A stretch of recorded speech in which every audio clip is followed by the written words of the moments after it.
Welcome to the Property Imperative Weekly to the 14th of April 2018.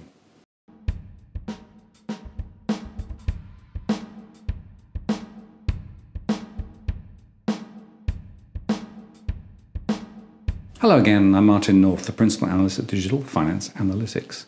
There is a massive amount to cover in this week's review of property and finance news, so we will dive straight in. Firstly, CoreLogic says that final auction clearance results for last week showed that 1,839 residential homes were taken to auction, with a 62.8% final auction clearance rate, which was down from 64.8% the previous week. Auction volumes rose across Melbourne, with 723 auctions held and 68.2% cleared. There were a total of 795 auctions in Sydney, but the higher volume saw the final clearance rate weaken to 62.9% of auctions, down from 67% the previous week.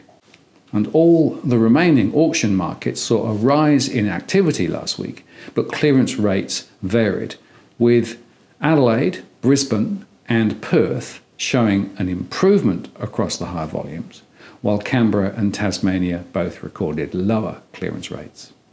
And across the non-capital city regions, the highest clearance rate was recorded across the Hunter region, with 72.5% of the 45 auctions cleared. This week, CoreLogic is currently tracking 1,690 capital city auctions, with Melbourne and Sydney the two busiest markets, with 795 and 678 homes scheduled to go to auction. Auction activity is expected to be lower week on week across each of the smaller markets. I think there are 2 points to make. First, in a slowing market, more homes will be sold privately rather than via auctions, and this is clearly happening now. And second, we discussed in detail the vagaries of the auction clearance reporting in our separate blog, so check that out if you want to understand how reliable these figures really are. Home prices slipped a little this past week according to the CoreLogic index, but their analysis also confirmed what we are seeing, namely that more expensive properties are falling the most. In fact, values in the most expensive 25% of the property market are falling the fastest, whereas values for the most affordable 25% are actually rising.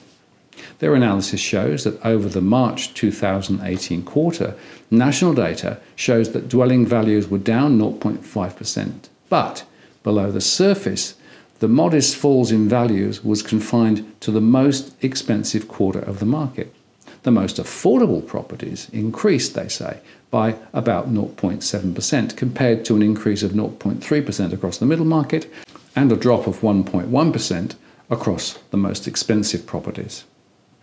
But you have to look in detail by location. So, for example, in Sydney over the past 12 months, the most expensive properties have recorded the largest value falls, down 5.7%, followed by the middle market down 0.9%, and the most affordable market with a moderate growth level of plus 0.6%. Now compare that with Melbourne, where values have increased over the past year across each of the segments of the market, with the most moderate increases recorded across the most expensive segment, up 1.6%, then the middle 50% at 6.2%, and the most affordable suburbs recorded a double-digit growth of 11.3%. And finally in Perth, where values have fallen over the past year across each market segment, with the largest declines across the most affordable properties down 4.4%, followed by the middle market down 3.2%, and the most expensive properties recording the most moderate value falls down 2.4%. Overall, this shows the importance of granular information and how misleading overall averages can be. The RBA has released their Financial Stability Review. It is worth reading the 70 pages or so, as it gives a comprehensive picture of the current state of play, though the central bank's rose-tinted spectacles seems rather optimistic. They do talk about the risks of high household debt and warn of the impact of rising interest rates ahead. They home in on the around $480 billion interest-only mortgage loans, which are due to reset over the next 4 years. And that's about 30% of outstanding loans. Resets to principal and interest will lift repayments by at least 30%, they say, and some borrowers will be forced to sell.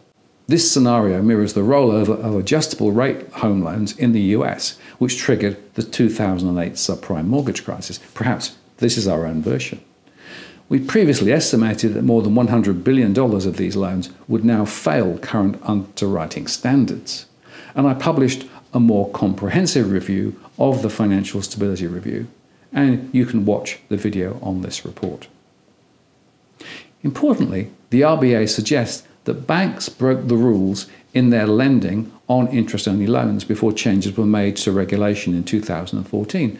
And the RBA says that there is the potential that these will result in banks having to set aside provisions and or face penalties for past misconduct, or perhaps, and most notably, being constrained in the operation of parts of their businesses. We also did a video on the RBA chart pack, which was released recently. Household consumption is still higher than disposable income, and the gap is being filled by the falling savings ratio. So we are still spending, but raiding our savings to do so, which of course is not sustainable.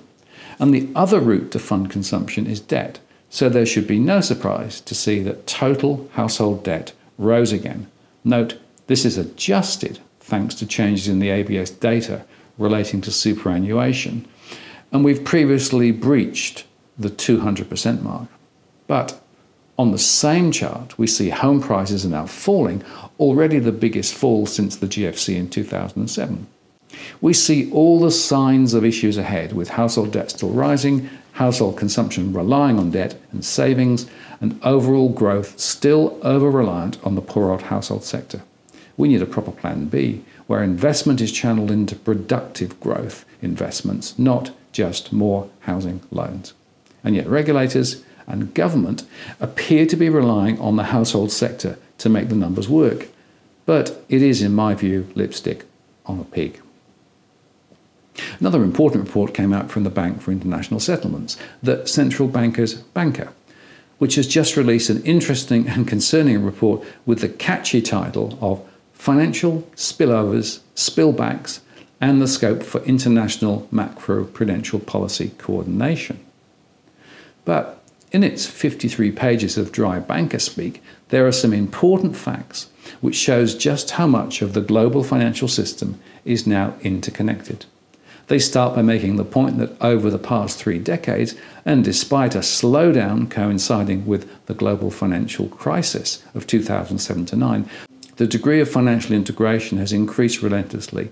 In fact, the rapid pace of financial globalization over the past decades has also been reflected in an over 6-fold increase in the external assets and liabilities of nations as a share of GDP, despite a marked slowdown in the growth of cross-border positions in the immediate aftermath of the GFC. My own take is that we've been sleepwalking into a scenario where large capital flows and international financial players operating across borders, negating the effectiveness of local macroprudential measures to their own ends.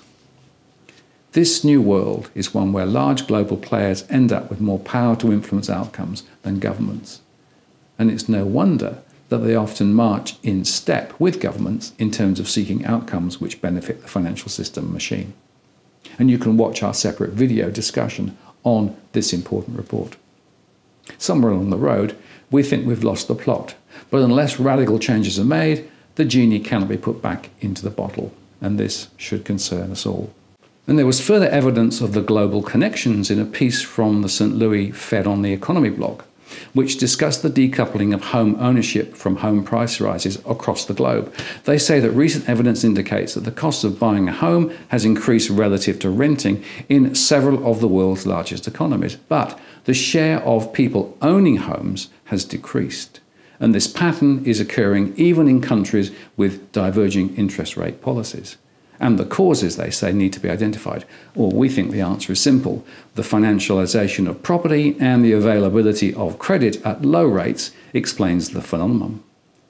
And finally, on the global economy, Vice President of the Deutsche Bank, Professor Claudia Bach, spoke on how the main advanced economies become more resilient to real and financial shocks, and makes 3 telling points. First, favourable economic prospects may lead to an underestimation of risks to financial stability. Second, resilience should be assessed against the ability of the financial system to deal with unexpected events. And third, that there are risks of a rollback in the reforms that were made.